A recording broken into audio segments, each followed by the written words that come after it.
Welcome to the deep dive. Today, we're looking into shortcuts.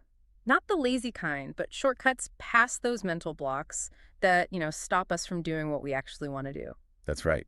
We've got a bunch of sources on a really simple but apparently research-backed tool. It kind of blew up globally after a TEDx talk back in 2011. Yeah, how to stop screwing yourself over, I think it was called. Pretty direct. Very.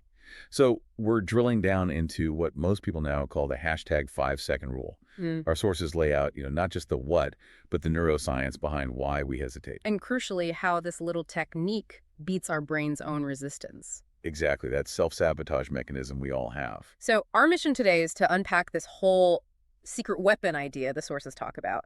We want to show you how these tiny 5-second choices can actually stack up. Yeah, leading to more freedom, more courage, and just feeling more in control of things. Okay, so let's unpack the tool itself first. What exactly is the hashtag 5-second rule according to the sources? Fundamentally, it's defined as a metacognition tool.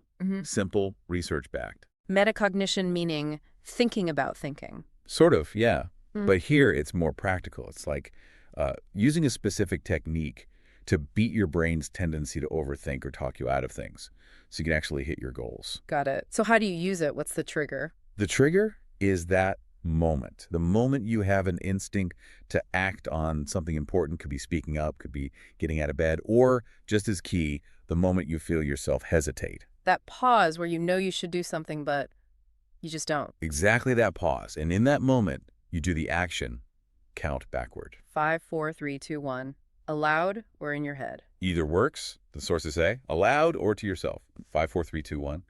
Then, the absolute key, as soon as you hit 1, you move. Physically move. Take some kind of action. Yes. Physical movement is really emphasized. It's not just thinking about moving, it's the actual shift. Okay, I have to ask though. Counting backward. 5, 4, 3, 2, 1. It feels a bit, I don't know, random. Why not just count up 1, 2, 3, 4, 5, then go? That's actually a really critical point, and the sources are clear.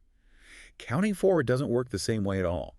It's the backward count that holds the psychological power here. How so? Well, think about it. If you count up 1, 2, 3, 4, 5, you're sort of ramping up, maybe, but 5 is still just another number in a sequence.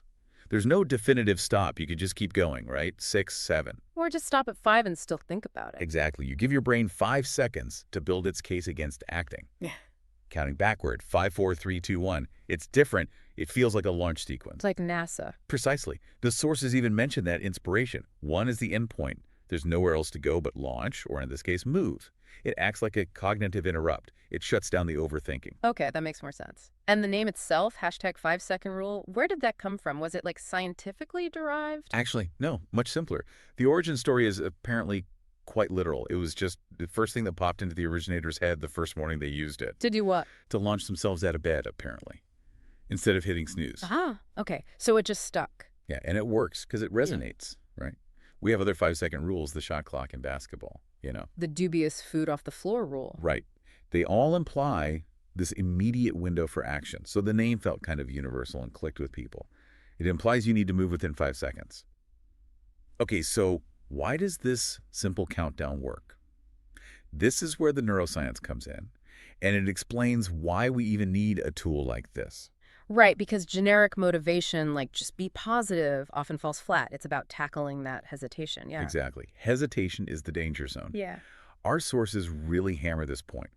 The moment you pause before doing something, maybe it's difficult, maybe scary, maybe just new, that tiny pause, even a microsecond, like an open door, it triggers a mental system designed specifically to stop you. What system is that?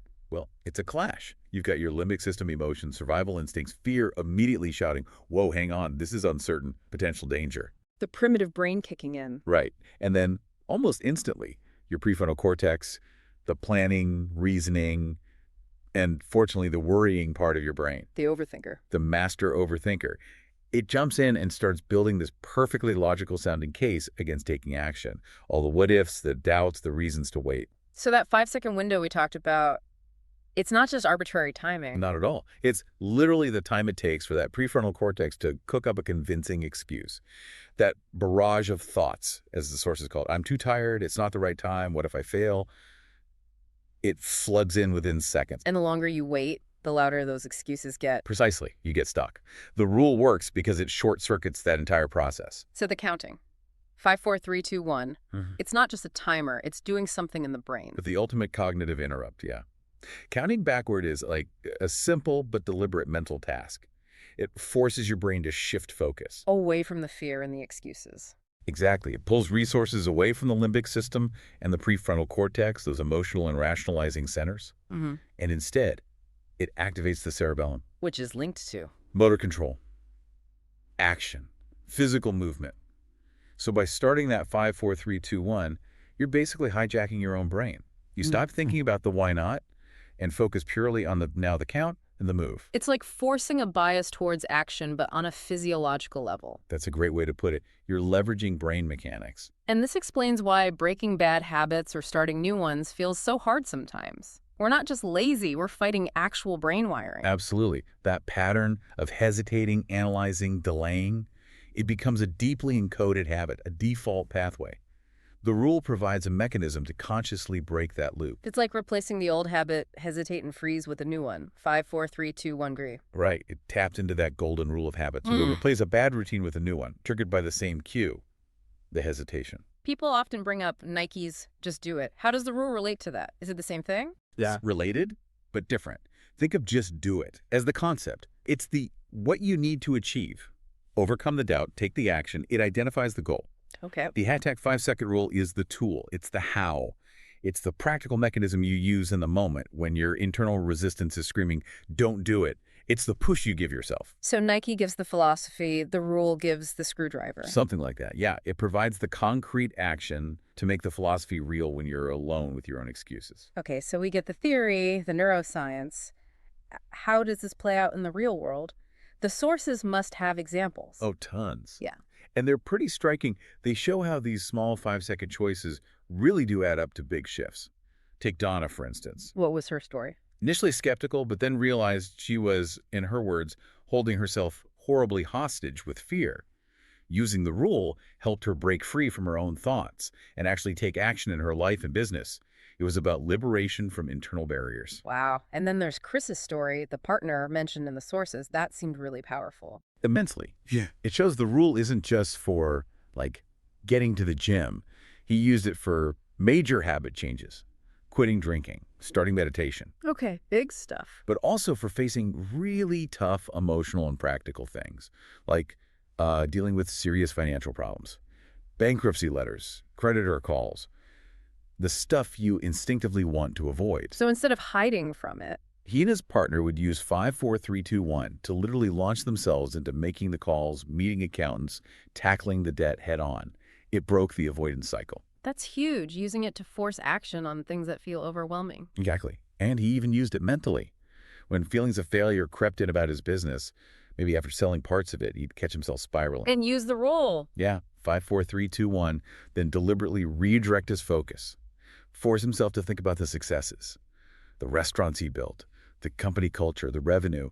It was a tool to break negative thought loops. It's amazing how versatile it seems. The sources mentioned other examples too, right? Like big life changes. Absolutely. Things like navigating divorce, making a career change.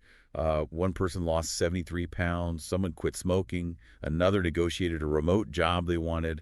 It spans the whole spectrum. Even a nurse using it multiple times a day just to cope with stress. Right. It shows it's not just for massive one-off decisions, it's for managing the everyday moments too. For the listener, we can probably group these uses into a few main areas. Yeah, let's structure that. How do the sources categorize the applications? They seem to fall into 3 main buckets, which are useful for thinking about where you could apply it. Okay, number 1. First, change your behavior. This is the foundational stuff. Using it to build new habits, like the classic getting out of bed example, but also to pull away from destructive ones and generally master self-monitoring and control. It makes sense. Second, act with everyday courage. This is about pushing yourself in those slightly scary, uncertain situations. Speaking up at a meeting, volunteering for a challenging project, maybe finally starting that creative thing you keep putting off. Small acts of courage. Things that require pushing past that little flicker of fear or self-doubt. Exactly. And the third category, which the sources describe is maybe the most powerful, Which is? control your mind. Using the rule specifically to interrupt negative thought patterns. Stopping the endless worry cycles, managing anxiety, beating fear, literally using the 5-4-3-2-1 GO to break the habit of negative thinking. That mental redirection Chris used, that's fascinating. And can you, like, tailor it, make it your own? Yeah, there's a great example of that. Matt, this guy training for a tough mutter race, in the freezing cold, mind you. Ugh, prime excuse-making conditions. Totally. And he realized his brain was so fast at generating excuses, like he could come up with 2 solid reasons not to go running in just 5 seconds. So the 5 seconds was too long for him. It was. His brain worked too quickly, so he adapted. He shrunk his countdown To what? to 3 seconds. 5-4-3 was too slow. He needed 3-2-1 go to beat his own mind. Wow. So you adjust the timing based on how fast your own internal excuses kick in? Exactly. It really underscores that core idea. You have to interrupt the thought process before it takes hold and convinces you to stay put. Move faster than your excuses. Hashtag tag outro. So when you boil it all down, the power of the rule seems to be its focus. It only works on one person. You. Right in that critical moment of hesitation. That moment where you start to overthink, analyze, and basically talk yourself into staying stuck in that mental jail, as the sources put it. Right. And the countdown, the 5-4-3-2-1, followed by the physical movement. It provides this immediate, almost physiological jolt of confidence. It forces you past the excuses. You don't have time to argue with yourself. You just act. The waiting ends because you force a start. And the sources suggest this isn't just about isolated actions, it's about identity almost, that every phase of life needs a slightly different you. Exactly. And by changing these tiny 5-second decisions consistently, you're fundamentally changing the trajectory. Those small choices compound. The person you are today isn't who you were 5 years ago, and using something like this helps consciously shape who you're becoming. Yeah, it's the mechanism to make sure the next version of you is intentional, not just accidental. Which brings us to a final thought, kind of provocative, from the source material. It suggests that pretty much everything about us, habits, mindset, maybe even core parts of our personality, isn't fixed. It's flexible, malleable. So if that's true, and if this simple tool, this 5-4-3-2-1, can help you push past that ingrained impulse to hesitate, to stay quiet, to hold back, In those small but crucial moments. what does that really imply about your potential? About the person you could actually become in the next chapter of your life? It poses the question. If you find the courage just to start using this 5-second push, perhaps you already have everything you need to succeed. The courage to start is the courage to succeed. Something to think about.